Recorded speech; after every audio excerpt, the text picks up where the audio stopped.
네, 안녕하세요. 안녕하세요. 네.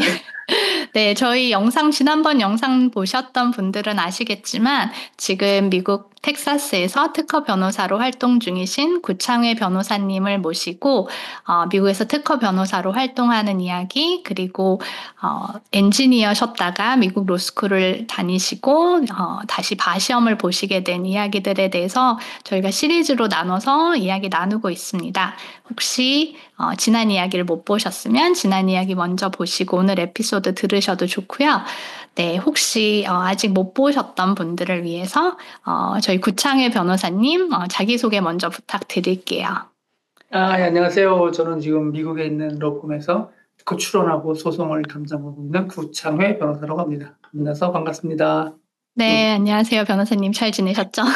예, 잘 지냈습니다. 잘 지내시죠? 네, 변호사님이 예전에 제가 미국 변호사 시험 강의를 할 때, 지금도 하고 있지만 제 수업을 들으셨던 분이세요. 그래서 그 인연으로 만나게 되었고, 미국 변호사 시험에 붙으신 후 본인이 겪으셨던 여러 가지 시행착오, 그리고 또 얻게 된 꿀팁들을 후배 변호사님이 되실 여러분들을 위해서 나눠주고 싶다고 먼저 연락을 주셨더라고요. 너무 감사하게. 그래서 변호사님의 다양한 경험을 저희가 들어보면 좋을 것 같아서 이 시간을 마련했고요.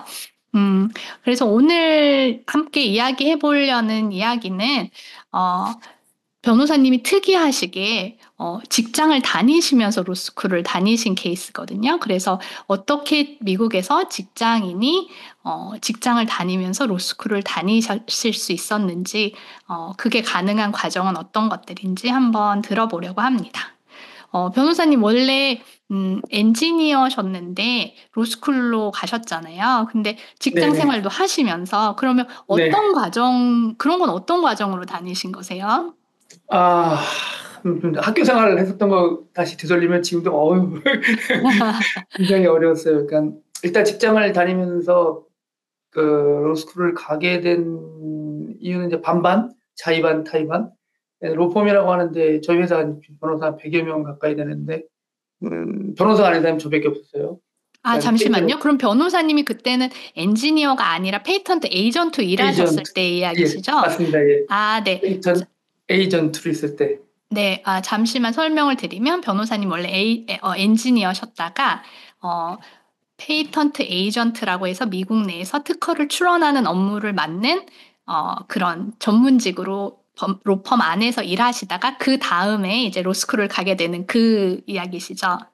네, 맞습니다. 그래서 그때 회사에서도 이제 어느 정도 그 학교 갔으면 좋겠다, 뭐 그런 얘기도 음, 있고, 뭐 저도 그렇고, 어차피 로펌에서 일하려면은 해야 될 것 같기도 하고, 근데 가족들도 뭐 아빠 왜 학교 가봐, 아니면 뭐 당신 아, 학교 한번 가보는 게 어떻겠어, 뭐 이런 식으로 해서 처음에 이제 처음에는 솔직히 말씀드리면 조금 쉽게 생각했어요. 어, 음, 이제 왜냐하면 이제 어차피 직장을 다니면서 학교를 가려면 이제 이브닝 코스를 가야 되는데, 네. 저 직장을 끝나고 가야 되니까. 근데 제가 한국에 있을 때 이브닝 코스 있는 음, 학생들 수업도 들어가고 강의도 해보고 한국에서의 지금은 모르겠습니다. 옛날에는 그랬었는데 그, 그 풀타임으로 있는 사람들과 이브닝 코스의 대학원 직장 다니는 오는 사람들 학교 다니는 그 강도가 많이 차이가 났잖아요. 전 네. 그런 생각을 하고 아마 똑같을 거라고 비슷하지 않을까라고 쉽게 생각을 하고 갔는데 웬걸 미국은 이브닝 코스나 풀타임 학생이나 하는 게 똑같더라고요. 똑같은 교수가 음, 똑같은 교재로 똑같은 시험 보면서 똑같이 강의하는.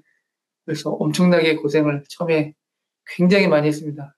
그래서 풀타임이 아닌 이브닝 코스를 다니다 보니까 회사 끝나면 5시 반에서 6시 사이에 그 도시락 싸들고 그 차 타고 이제 학교 가면서 30분 운전해 가야 되는데 차 안에서 저녁 먹으면서 운전하면서 학교 가서 수업 듣고 9시 반 10시쯤 되면은 끝나면 집에 와서 씻고 뭐 좀 먹고 그러면 11시 반 12시 다 되면은 그때부터 한 2시간 공부하고 새벽 2시, 2시 반 자고 그다음 아침에 7시쯤 일어나서 애기 학교 데려다 주고 회사 출근하고 일하고 점심 먹으면서 와이프가 싸준 첫 번째 도시락 먹으면서 일하면서 시간을 세이브해서 네. 이제 또 공부를 해야 되니까 해서 일을 얼추 끝나면 학교 가기 전에 최소 1시간 반에서 2시간 정도의 시간을 만들어서 그날 공부할 것들 읽어보고 예. 도시락 먹으면서 운전하고 학교 가고 그렇게 학교 생활 4년 했습니다. 네, 맞아요. 미국에는 이제 보통 우리나라는 로스쿨의 기간이 정해져 있지만 미국에는 보통 3년제라고 로스쿨 JD라고 알고 계시는데 expedited라고 코스라 그래서 2년 안에 로스쿨을 JD 3년짜리를 2년 안에 마치는 코스도 있고 변호사님이 하셨던 것처럼 4년으로 늘려서 이브닝 코스만 들을 수 있는 파트타임 JD가 또 있습니다. 그래서 변호사님은 직장을 다니시는 파트타임 JD를 하셨던 경우고요.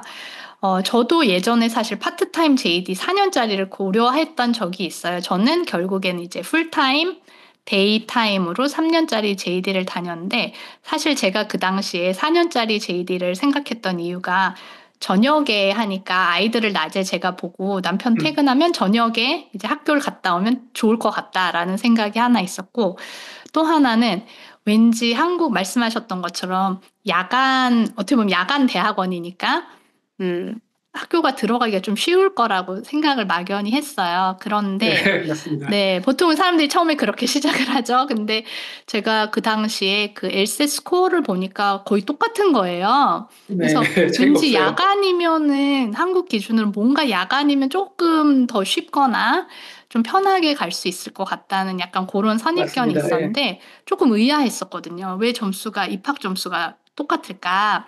근데 변호사님이 아까 전에도 말씀하셨다시피 데이타임 JD나 4년짜리 그 말씀하신 이브닝 코스나 강도가 전혀 약하지 않다고 하셨는데 네. 혹시 4년인 JD는 어떤 식으로 운영이 되나요? 뭐 과목을 덜 들어서 4년 동안 이렇게 다니게 되는 건가요? 지금 그 미국 그 ABA에서 크레딧을 주는 게 88 크레딧을 로스쿨 다니면서 받아야 이제 그 변호사 시험 볼 때 자격이 주어지는데 풀타임 같은 경우는 3년 동안이니까는 아침 9시부터 저녁 6시까지 네. 시간이 많기 때문에 88 크레딧을 3년이나 어떤 빨리 가는 학생들은 2년에서 2년 반 만에 졸업하고 나간 학생들이 있어요. 네. 변호사 시험이 2월달, 7월달 1년에 2번이 있으니까 한 학기 빨리 졸업하면 한 학기 시험을 빨리 볼 수 있는 그런 그쵸. 되는 거고 이브닝 코스인 경우에는 시간이 저녁 6시부터 밤 9시 만 10시 하루 3시간만 해서 많으면 4시간 정도밖에 시간이 안 되기 네. 때문에 3년 안에 88 크레딧을 다 들을 수가 없어요. 그 똑같은 과목을 네. 최소한 14과목 그 변호사 시험 보기 위해서 13과목, 14과목을 들어야 되는데 그조차 시간을 맞출 수가 없기 때문에 4년 정도 이렇게 시간을 갖고 할 수밖에 없습니다. 그런데 아이러니하게도 우리 다른 학교는 잘 모르겠어요. 물론 비쌀 거라 생각을 하는데 네. 이브닝 코스와 그 풀타임 학생들이 똑같은 과목을 듣고 시험을 보면은 그 에버리지 스코어가 그 이브닝 코스가 그 풀타임 학생들보다 높을 때가 더 많았어요. 아, 제가 네. 그러니까 제가 먼저 네. 생각하기는 이런데 나중에 보니까는 이브닝 코스 다니는 사람들은 자기 필요에 의해서 꼭 해야 되겠다는 사람들이 대부분이고 우리 어느 정도 그 뭐랄까요? 그 사회적 경험도 있고 직장도 경험도 있고 이런 것들이 있기 때문에 풀타임 학생들과는 약간 그 과목을 대하는 자세나 이런 것들이 네. 많이 다르고 풀타임 학생들은 대학 갓 졸업하고 와서 파릇파릇한 네. 그런 에너지로 공부하는 사람들이고 이 사람들은 네. 진짜 머리로 공부하고 생각하면서 음. 공부하는 그런 것들이 좀 차이가 있었던 것 같아요. 그리고 제가 하나 더 말씀드리고 싶은 게 뭐냐면 학교를 졸업하지 않고도 바시험을 볼 수는 있습니다. 아, 로스쿨 3년을 마치기 전에도요? 네. 네. 한 6개월 전 먼저 바시험을 볼 수 있어요. 크레딧을 갖다가 아, 4크레딧인가 얼마까지를 받고 그 ABA에서 찍혀 있는 그 과목을 다 이수했다면 졸업하기 전에도 시험 볼 수 있습니다. 그렇게 해서 졸업하기 전에 변호사 라이센스 딴 분들도 굉장히 많이 있어요. 네. 또 다른 생각지 못한 꿀팁이네요. 그러니까 한국은 약간 뭔가 졸업 증명이 돼야 이제 그렇죠. 예. 가능할 것 같다고 생각할 수 있는데, 말씀하신 것처럼 그 4년 이브닝 클래스가 생각보다 만만치 않고 쉽게 그냥 슬렁슬렁 할 수 없는, 코스인 걸로 저도 알고 있는데, 예전에 이제 저희 유튜브 채널에 나와 주셨던 분도 변호사님하고 비슷하게 페이턴트 에이전트를 하다가 회사에서 로스쿨을 가봐라. 가면 지원해준다. 이렇게 해서 이제 다시 4년짜리 JD를 하고 그 회사에 다시 페이턴트 어터니로 돌아갔던 그런 분이 한번 나오신 적이 있었는데 그때 그 친구가 제 친구라서 그 친구가 했던 말이 그 친구도 박사긴 했지만 이브닝 코스에 갔더니 대부분 다 박사 출신이었다고. 맞습니다. 네. 예. 그래서 자기처럼 페이턴트 에이전트로 오래 일하거나 그런 테크 쪽 일을 하면서 많은 사람들이 페이턴트 어토니로 커리어를 조금 바꾸려고 오는 사람들이 많지 뭔가 그냥 뭐 예를 한국의 생각처럼 좀 뭔가 잘 못해서 밤에 공부를 한다고 생각하는 옛날식과는 전혀 다른 네. 전혀 부류가 다른 사람들이 이브닝 코스에 와 있더라라고 말을 했는데 변호사님도 비슷한 경험을 하셨던 것 같아요. 맞습니다. 그게 완전히 다른 게 제가 학교 다닐 때 여자분들은 많은 수가 그 로펌에서 패럴리갈로 일하시는 분들 여학생들 많이 있었고요.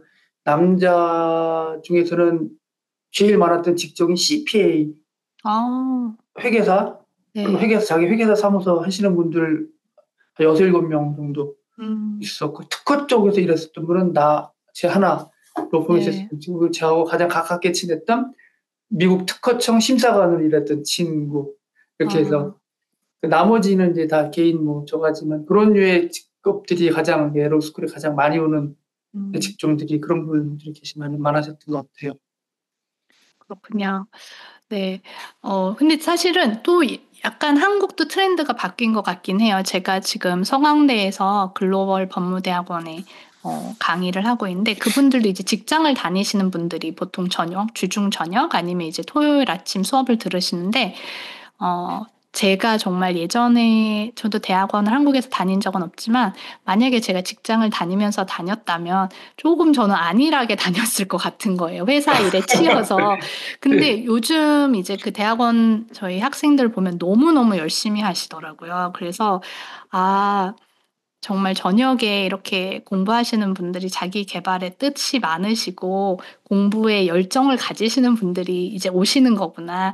예. 예전에 저의 시대와는 많이 달라졌다. 이런 생각을 한국에서도 달라졌다는 생각을 제가 사실 하고 있었습니다. 맞습니다. 예. 그럼 변호사님 풀타임으로 일하셔서 아까 전에 얘기를 들으니까 저녁 때까지 근무를 하시고 저녁을 차에서 드시고 가서 학교에서 잠깐 공부하시고 수업 듣고 또 집에 와서 공부하고 이러면 어떻게 일주일에 생활이 어떻게 가능하셨어요? 그걸 4년 하신 거잖아요. 그렇죠. 근데 그렇게 해서 월화수목금 은 하시고. 월고 금요일 토요일 날 일요일 날은 거의 집에서 한 10시간에서 11시간 정도 공부를 계속했죠. 아침에 오전에 한 번 점심 먹고 오후에 자기 전에 저녁 3번 나눠 가지고 토요일 날 일요일 날도 공부를 안 하면은 네. 도저히 수업을 따라갈 수가 없어요. 네. 그러니까는 영어도 물론 그렇지만 제가 몇 번 여기 네이티브도 아니고 엔지니어링 영어하고 그 리갈 영어는 완전히 다르기 때문에 제가 지금 무슨 얘기긴 하지만 처음에 로스쿨 시작할 때 디펜던트란 말을 알았는데 플레인티프란 말을 모르고 로스쿨을 시작을 했어요. 네. 지금은 참 무슨 얘기인데 그만큼 그 디펜던트란 말은 뭐 엔지니어일 수 있고 여러 말 할 수 있지만 플레인티프란 말은 사실 한국에서도 뭐 원고, 피고 이런 말을 잘 안 쓰잖아요. 네네. 마찬가지. 예. 너무 힘들어가지고 옆에 있는 미국 친구한테 물어봤더니 자기도 모르는 말이 너무 많대요. 그래서 제가 거기서 나도 미국 사람이지만 자기도 모르는 말이 너무 많다고 그래서 제가 거기서 위안을 얻고 조금씩 이렇게 했지만 정말 심지어 토요일 날 일요일 날 거의 빠져서 해야 됐었고 근데 방학 때가 되면은 학교 공부를 좀 해야 되는데 방학 때는 학교 공부를 거의 못하고 회사 업무를 채워서 넣어야지 제가 기본적으로 해야 될 시간이 있으니까 1년에 뭐 한 1600시간에서 1800시간 뭐 이런 시간을 채워야 되니까 그걸 못한 만큼은 방학 동안에 오버타임도 해서 일을 챙겨야 되고 그리고 로펌에서 일을 한다는 게 제가 가지고 있는 제 개인 케이스 사건들이 있잖아요. 이런 거는 제가 하다가 다른 사람한테 넘어가면은 케이스가 넘어가지만 그 케이스의 주인인 클라이언트 입장에서 보면은 담당자가 바뀐다는 건 별로 좋은 게 아니거든요. 그런 것들 때문에 제 케이스는 제가 마지막까지 마무리해야 되기 때문에 그런 것들 챙기느라고 방학 때는 거의 수업을 공부 못하고 학교 일하고 회사 일하고 학기 중에만 하고 그러다 아, 보니까 4년이 딱 지나고 났더니 이 시험 볼 때 또 깜깜해지더라고요. 그쵸. 그 4년을 그렇게 고생하셨는데. 그래서 학교에서 공부한 게 시험 준비하는데 전혀 도움이 안 되는 거예요. 그래서 나는 뭘 아, 했을까 막 그러셨어요? 이런 생각이 들었을 정도로. 그래서 이게 좀 방학도 공부하고 계속 연속적으로 공부를 하면서 이렇게 좀 해야 되는데 너무 학교 졸업하는 데만 급하게 공부를 한 게 아니었나 그런 후회도 들었는데 그때는 그게 저한테 최선이었기 때문에 좀 그나마 위안이 되긴 하지만 혹시 학교를 이렇게 다니시는 분들은 꼭 그렇게 방학 때도 하시고 해서 과목과 과목 간의 연관성을 음, 갖고 공부하셔 가지고 준비를 하셔야지 나중에 시험도 따로 준비하게 되면은 아, 참 굉장히 어려운 상황에 부딪힐 수 있습니다.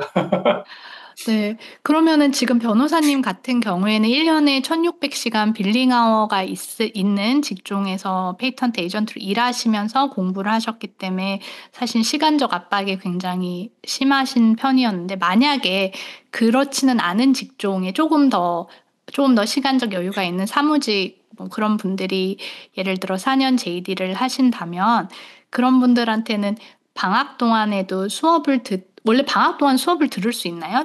제 네. 4년 JD는? 아, 서머스쿨 서머 있습니다. 스쿨로요? 아, 예. 보통 들으시나요? 그러면 다른 분들은? 서머스쿨은 제가 마지막에 한 2번 정도 들었는데요. 네. 그때는 사실 서머스쿨에 듣는 과목들은 시험에 해당되지 않는 과목, 음, 또한 졸업하기 위해서 받아야 될 크레딧, 네. 예, 그런 쪽 과목들이기 때문에 약간 부담 없이 들을 수 있어야 되는데 음, 대부분의 학생들은 서머나 윈터 브레이크 때 대부분 시험 공부합니다. 뭐 바블이나 뭐 아, 기타 뭐 캐플란 이런 거 멤버십 사가지고 방학 동안에 그거 공부하고 그 다음 학기에 시작할 과목을 미리 공부를 해서 준비를 하죠. 그러니까 그런 어, 원어민들과는 차이가 날 수밖에 없는 그런 예, 위치에 있었던 것 같아요. 저는. 음. 아, 네. 정말 원어민인데다가 그렇게 예습도 하는데 저희가 예를 들어 뭐 준비 없이 가서 하지 사실 저한테 그런 걸 물어보시는 분들도 있거든요. 어차피 가서 배우면 되지 미리 하는 건 없더더라. 그러면서 그냥 가서 할게요. 가서 어차피 공부 많이 해야 되는데 이런 말씀 하시는 분들이 그건 아닌 것 계시더라고요. 같아요. 네, 저도 절대 아니라고 말씀을 드립니다. 그래서 약간, 미리 공부하는 건 별로 뭐 이거 한다고 이대로 가르치지도 않는데요. 라고 해서, 제가 이제 강의를 들으시는 게 도움이 되실 수 있다고 이렇게 설명을 드려도. 근데 이제 가시면 한 달 안에 연락이 오시더라고요. 입학하니까 무슨 말인지 알았다고. 그전에는 이런 현실이 무슨 말인지 몰랐는데 딱 수업에 들어가고, 아, 이 말이었구나. 꼭 알게 학교 되셨어요. 시작하기 전에 방학 때라든가 아니면 로스쿨 시작하기 전에 공부를 한다든가 꼭 미리미리 공부를 챙겨서 하지 않으면 실제로 예, 큰 어려움이 되고 나중에 공부가 끝났더라도 그 공부한 내용이 머릿속에 남아있지는 않아요. 네. 저는 로스쿨 4년 다녔다고 해서 미국법을 아느냐? 근데 그것도 아니거든요, 사실. 예. 저 알지만 말할 순 없죠, 어디 가서. 예. 그렇게 되는 그런 불상사가 벌어질 수 있기 때문에 예, 공부는 추근추근 계속 차근히 꾸준히 네, 그 과목을 별도로 생각하지 말고 모든 과목을 한 개의 과목이라고 맞아요. 생각하고 예, 각각의 과목 간의 연계성을 고려해 가면서 공부를 하셔야 머릿속에 오래오래 남고 음, 나중에 시험 문제도 도움이 되고 어디 가서 미국 법에 얘기하고 누군가가 미국 법에 대해서 물어볼 때 쉽게 설명해 줄 수 있는 맞아요. 그런 지식을 갖추게 됩니다. 네, 정말 그때는 학교 다닐 땐 너무 급급해서 각각 이렇게 따로따로 띄어서 했던 것 같은데, 나중에 이제 다시 공부하고 저도 강의 준비하고 하면서는, 아, 이게 다 연결이 되어 있구나. 그리고 연결되어 있다는 걸 알고 보는 거랑, 그냥 예. 각각을 외우고 그냥 시험 보기 위해서 하는 거랑은, 결국엔 굉장히 많은 차이를 가져온다는 생각을 저도 했던 것 같아요. 예, 변호사님도 그렇습니다. 그러셨군요. 네, 변호사님 말씀하셨던 것 중에 네이티브가 아니셨고 또 공대 영어만 하시다가 로스쿨에 가셔서 영어 때문에 처음에 고생을 하셨다라는 말씀을 하셨는데, 경험해 보시니까 미국 로스쿨의 영어는 내가 보니까 어느 정도더라라는 아, 말씀이 궁금해요. 굉장히 중요하면서도 어려운 질문이신데 제가 네, 미국 로스쿨의 영어가 어느 정도인지를 가늠할 수 있는 레벨이 안 되는 것 같아서 사실 외국인들한테는 정말 어려운 거죠. 그죠? 음, 만약에 예를 들어 한국에서 한국의 로스쿨을 뭐 저쪽에 동남아시아에 있는 사람 학생들이 들었을 경우에 그거 받는 충격 이상의 충격을 받게 돼요. 그러니까 특히 저 같은 경우는 엔지니어 쪽이었기 때문에 엔지니어링 영어는 전부 다 패시브 형태의 문장 구조를 많이 갖습니다. 네. 수동태라고 그러죠. 네. 근데 이제 잘 아시겠지만 저 리갈 쪽 영어는 거의 액티브 텐스의 능동태 형식의 문장이에요. 전 그 습관이 십몇 년 학교 다니면서부터 뭐 석박사하면서 그 기간에 엔지니어링을 있었던 십몇 년, 20여 년 넘게 그런 영어를 쓰다가 딱 바뀌었는데 처음에 리갈 라이팅을 수업을 들어갔는데 물론 회사에서도 하지만 많이 회사에서 일을 하면서 이렇게 바뀌긴 했지만 나도 모르게 막 급해질 때는 나도 모르게 능동태가 수동태로 바뀌어지는 그런 현상이 많이 이루어지는데 리갈 라이팅 수업 시간에 그 교수님이 보더니 첫 마디가 너 외국인이지 이게 첫 마디였어요. 그러니까 물론 얼굴만 한마디도 한 상태가 아니었는데 나하고 글 쓴 거 보니까 너는 뭔가 이상하대요. 그러면서 외국인이지 하면서 제일 먼저 했던 게 이제 수동태 문제. 그래서 로스쿨에서는 이런 수동태를 일단 좀비 스테이트먼트라 해가지고 로우는 액티브하게 내가 주관이 돼서 누군가한테 설명해 주는 게 로우지 나는 가만히 있는데 설명이 되어지는 게 로우가 아니라 왜 영어의 문장이 바뀌게 되는지를 설명을 해주시는 거예요. 그래서 그때부터 이제 지금은 많이 바뀌었지만 지금도 근데 급하면 그렇게 상황이 되기도 해요. 그래서 이런 것들이 굉장히 크고 그리고 단어 하나가 갖는 사전적인 의미, 우리가 한국 사람들이 생각하는 사전적인 의미와 그 단어가 로 안에 들어가서 미국 법안에 들어가서 읽혔을 때 받아들여지는 다른 뉘앙스, 다른 의미 이런 것들의 차이가 굉장히 컸고요. 그리고 또 하나는 도저히 문장은 해석은 되나 이해할 수 없는 것들이 굉장히 많습니다. 미국의 문화를 이해하지 못하면 도저히 이해할 수 없는 그런 법률적인 해석 이런 것들도 굉장히 많기 때문에 그런 거는 어쩔 수 없어요. 따라올 수 없기 때문에 무조건 외워야 되는 수밖에 없는 예, 그런 것들이 굉장히 많아서 지금도 어렵지만 그래도 로스쿨을 졸업하고 나니까 지금 많이 편해졌다. 하지만 시작할 때는 굉장히 어렵습니다. 영어를 정말 잘하신다고 하시는 분들이라도 로스쿨 처음에 가면은 그 영어에 많이 당황하실 거고요. 하지만 좀 시간이 지나면 많이 익숙해지니까 조금씩 노력하셔야 돼요. 네, 저희 이제 강의 들으시는 수강생분들 중에 그런 분들이 계셨어요. 처음에, 저는 미국에서 중학교, 고등학교부터 유학을 해서 솔직히 영어는 걱정이 안 되는데 그냥 뭐 로스쿨 예습하려고 뭐 강의를 들어요. 이렇게 말씀하시면서 약간 이게 그렇게 나는 필요 없다. 난 다 알아듣고 영어 잘하고 영어 잘 쓴다. 이런 마인드셨는데 이제 그런 분들의 충격이 또 꽤 크시더라고요. 왜냐면 나는 미국에서 대학 나오고 다 아는 줄 알았는데 로스쿨에 딱 갔더니 들리는데 이게 무슨 소리인지 난 모르겠더라. 그러신 분들이 있었는데 저 같은 경우에도 예전에 예습을 하면 분명히 내 나름대로 나의 상식으로 이걸 이해하고 A다라는 뜻으로 이해를 하고 간데 첫 학기에는 계속 교수님은 B라고 설명을 하는 거예요. 그래서 너무 제가 나는 왜 읽은 거와 교수님이 말하는 거와 다르지? 근데 말씀하셨던 그런 배경이나 문화적인 차이나 이게 어느 맥락에서 나오는지를 전혀 모르는 나의 한국식 사고의 베이스로 이거를 해석을 하니까 똑같은 영어를 읽어도 나 혼자 다르게 생각하고 있을 때가 굉장히 많았어서 그거를 바꾸는 작업이 반드시 필요하고 그래서 말씀을 듣다 보니까 뭐 로스쿨 입학 전에 예습을 하시려는 분들도 계시고 아니면 다른 사람이 준 노트 정도만 읽고 가면 될 것 같다. 아니면 혼자서 책을 읽고 가면 될 것 같다고 생각하시는 분들도 많으시고 그것도 당연히 좋은 방법이긴 한데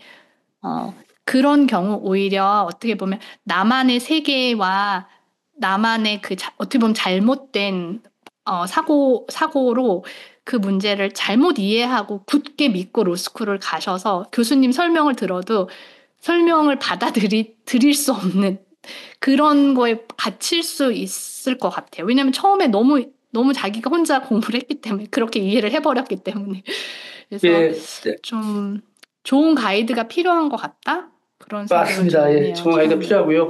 그리고 그게 학기 중에 그런 내가 잘못 이해했다는 걸 학기 중에 깨우치게 되면은 참 좋은데 다행이죠. 그러면 그거 나중에 시험 볼 때 저 같은 경우는 첫 번째 시험 보고 페일 났을 때 두 번째 공부하는데 내가 첫 번째 거를 왜 이렇게 생각했을까?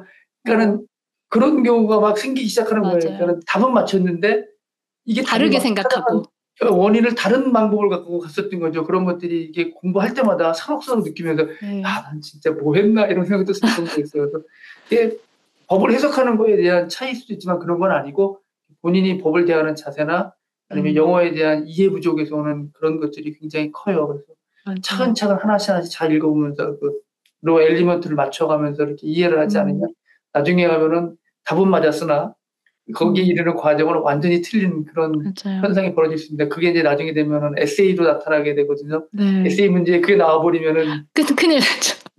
아주 큰일 나는 그런 일이 네. 벌어지는 거예요. 그래서 과정도 굉장히 중시해 가면서 영문 하나하나 뜻을 잘 새겨서 이해를 하셔야 나중에 후회하지 않고 예, 성공을 하실 수 있는 지름길이 됩니다. 맞아요. 진짜 저도 그러니까 차근차근 하나하나 이해하고 정확히 제가 맨날 강의할 때 이게 제가 하는 말이 뭔지 정확히 이해를 하셔야지 그런가 보다 하고 넘어가면 모르는 거랑 똑같다고 말씀을 맞습니다. 드리는데 한국에서는 약간 넘어가도 어떻게 되는 부분들이 있는 것 같기도 해요. 왜냐하면 상식적으로 내가 아는 문화권 안에 있는 법이니까. 근데 미국은 내가 아는 문화권이 우선 아니니까 조금만 빗나가다 약간만 1도만 어긋나도 점점 내가 그러니까 네. 결국은 딴 데를 가고 있는 거예요. 이거 맞네 하고서 이렇게. 근데 그 미국식 사고나 이 문화를 보는 게 없는 상태에서는 차라리 백지로 그냥 배우는 거를 그대로 흡수만 하는 거가 오히려 나을 수도 그럴 수 있겠다는 있습니다. 그쵸. 예. 나만의 관점이 있는 순간 이게 그래서 어떻게 보면 한국 법을 공부하신 변호사님들이 자꾸 자기 생각으로 이걸 보니까 다르게 생각을 하시거나 그럴 수 있습니다. 예. 그러신 분들이 있으시더라고요. 그래서 어려운 점들이 있는 것 같아요. 그럴 때.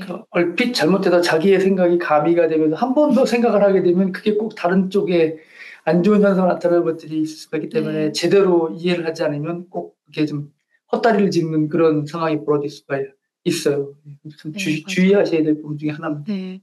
그래서 네, 저는 정말 좋은 만약 강의를 들으실 거면 정말 좋은 도움이 되는 강의를 정확히 알 수 있는 강의를 듣거나 예습을 하거나 좋은 교재로 보셔야지 대강 보면서 내 마음대로 해석하기 시작하면 정말 나중에 정말 재앙이 올 수 있는 게 맞습니다. 스쿨 공부가 아닌가 하는 생각을 했습니다.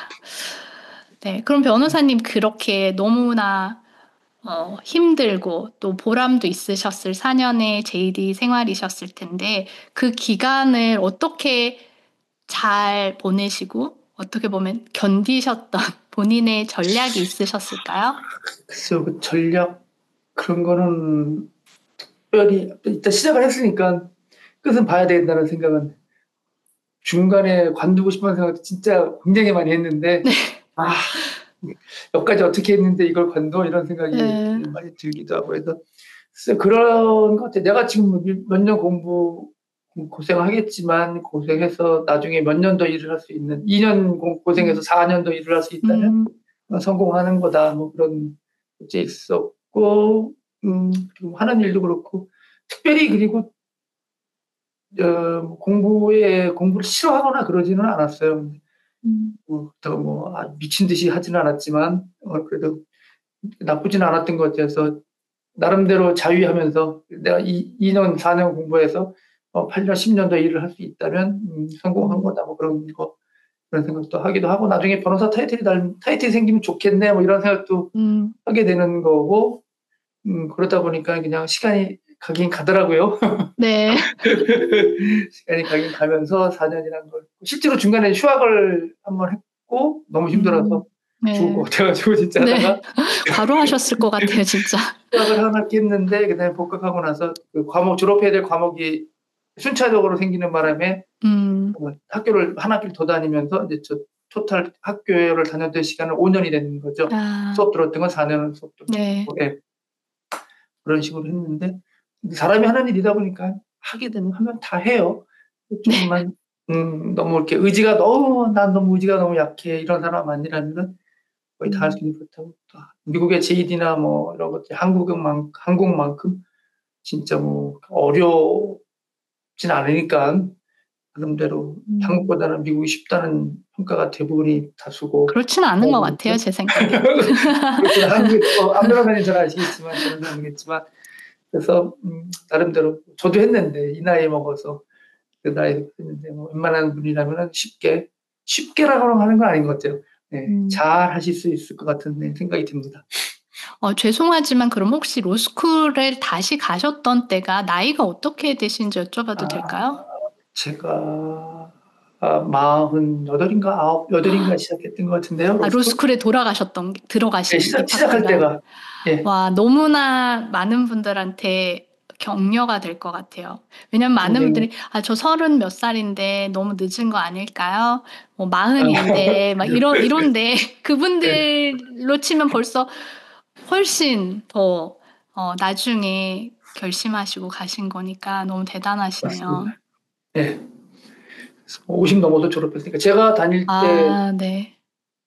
저보다 나이 많으신 분 한 분 계셨어요. 2살인가 3살? 네. 제가 연령으로 따지면 고연령에 속하는. 네.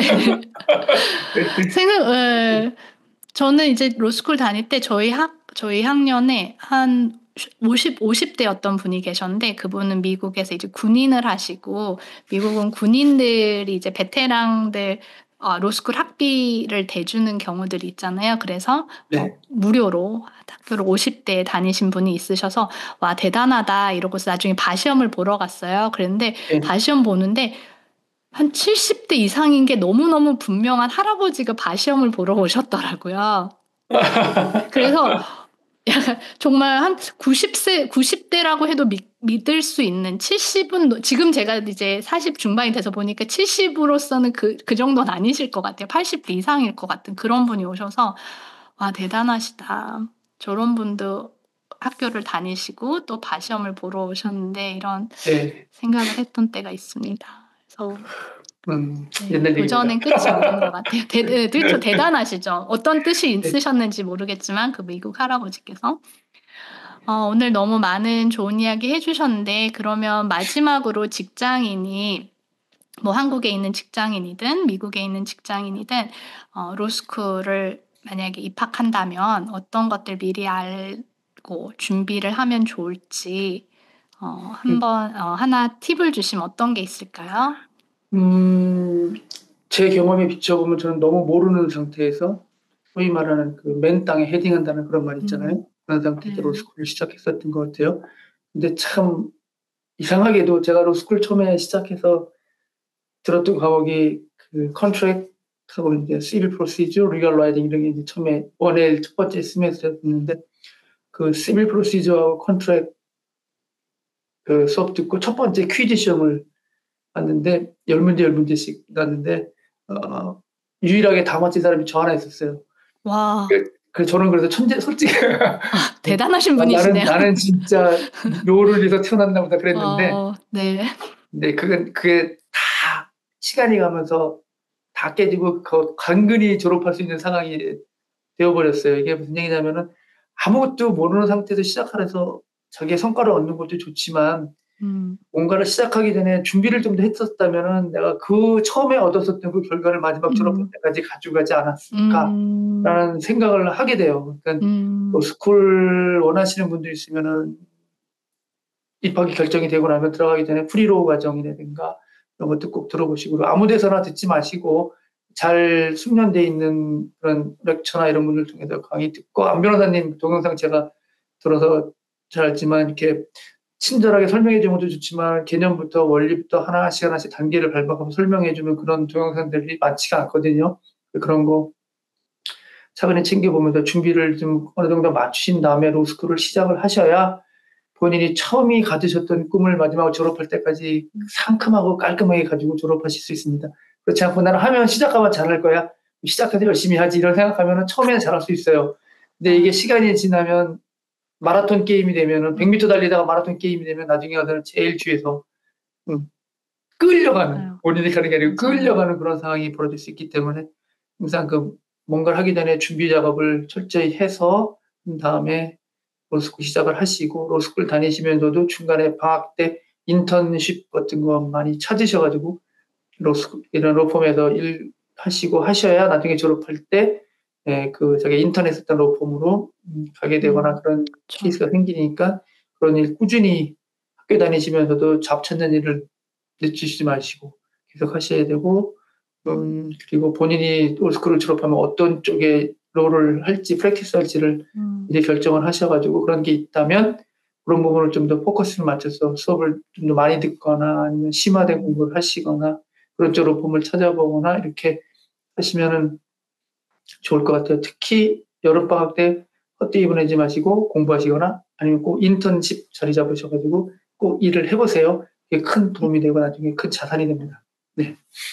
네, 너무 감사합니다. 저도 말씀을 들으면서 맨 처음에 공부를 가자마자 잘하셨다 해서 이분은 역시 다르시구나 이렇게 생각을 하다가 무슨 말씀을 절절히 해주시는지 너무 느껴지는 거예요. 제가 저희 수강생들한테 많이 드리는 얘기 중에 하나인데 가서 배우지 뭐. 나 가서 밤새고 공부할 건데 라는 마음으로 최선을 다할 거야 라고 가지만 저도 로스쿨에서 느꼈던 게 정상적인 시간을 줬을 때는 누구나 할 수 있는 분량이지만 비정상적으로 짧은 시간을 주고 그거를 빨리 해내기를 완성도 있게 해내기를 바라기 때문에 어려운 것이 로스쿨이라는 생각이 들었거든요. 예, 맞습니다. 네, 그래서 미리 나한테 6개월의 시간이 있었으면 충분히 해서 답안을 쓸 정도로 내 수준이 올라갈 텐데 갑자기 9월에 생전 처음 보는 케이스 롤을 주고 이걸 요약할 줄도 모르는데 요약도 하면서 법리도 깨우치면서 그걸로 에세이도 하는 걸 세 달 후에 4-5과목을 갑자기 시험을 보는 그러니까 3달 안에 이게 완성이 되기가 굉장히 어려운 태스크를 주는 거예요. 근데 문제는 그 3달 안에 그것만 하냐? 다음에 있을 잡 인터뷰, 그리고 잡 어플리케이션, 인턴십 이거를 동시에 하고 네트워킹을 하고 리걸 라이팅 숙제를 하면서 이걸 해내라고 하는 게 로스쿨이라서 그래서 어려운 거란 생각을 저는 다 지나고 나니까 하게 되더라고요. 왜냐면 나중에 보면 그 원리들이 어마어마하고 너무 어려운 거는 사실 아니잖아요. 예, 그치만 그렇죠. 예, 그 당시에는 다 처음 보는 거고 그렇죠. 용어부터 처음 보는 언어로 처음 보는 내용을 해야 되니까 너무 힘든데 그래서 변호사님 말씀하신 것처럼 정말 합격 발표 나면 그때부터 내가 미리 준비를 해서 로스쿨에 가기 전까지 사전 지식을 최대한 많이 쌓고 가서 그리고 로스쿨을 가야 남는 조금이라도 있는 시간에 네트워킹도 하고 인턴십도 더 잘 알아보고 레주메도 한두 번이라도 더 고치러 예, 다니지 맞습니다. 예. 그걸 못하면 나 혼자 리딩하느라 아무리 뭐 막 인터뷰 하러 오라 그래도 그 인터뷰 연습하러 못 가잖아요. 맞습니다. 예. 네, 그래서 정말 저는 되게 와닿았고,